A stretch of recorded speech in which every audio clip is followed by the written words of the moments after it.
The Earth is giving up its secrets. Ukrainian officials believe war crimes have been committed, which they are determined to document. Around 100 Ukrainian emergency service workers wearing blue plastic coverings dug into the earth, opening makeshift graves. They are trying to establish the cause of death of hundreds of people buried in a forest at the edge of the city, recently liberated by advancing Ukrainian forces. Izyum, invaded in April, was used by Russia as a key military hub to supply its forces from the east.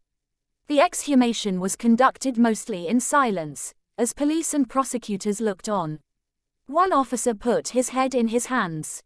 Another walked away. Kharkiv Regional Prosecutor Alexander Ilyankov says there is no doubt war crimes have been committed here.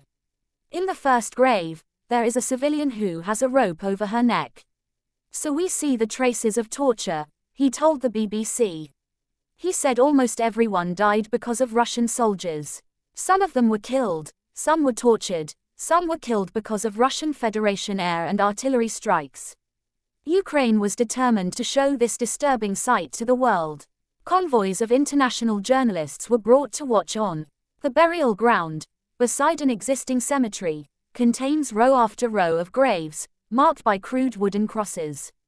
Names were written on a few, but most were marked only by a number.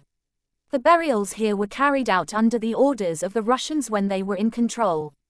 Ukrainian police say there are 445 new graves at the site, but some contain more than one body. It's unclear how all of them died. Many are said to be civilians, women and children among them. Prosecutors say some were killed by Russian shelling and others were victims of a Russian airstrike on an apartment block in March, in which 47 people were killed. Officials say one grave contained around 20 soldiers, some with their hands bound and one with a noose around his neck. The body of a man in military uniform was exhumed and zipped into a white body bag.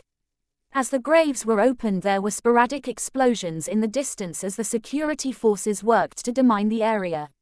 72-year-old Ryhorii came to the burial site today to see the grave of his wife, Ludmila. He told us she was killed on the 7th of March during heavy shelling in Izium. He first had to bury her in the yard of their home, then she was reburied in August. Now her remains will be disturbed once again. It's only now, since the Russians have been pushed out, that Ukraine can carry out detailed investigations here, and can determine how many victims the occupiers left behind. A woman who lived opposite the forest told us Russians' troops had kept locals away from the cemetery. A local man named Maxim appeared at the burial site, asking journalists to record his account of torture. He said he was detained by the Russians in early September, and released by Ukrainian forces when they arrived in Izium last Saturday, the 10th of September.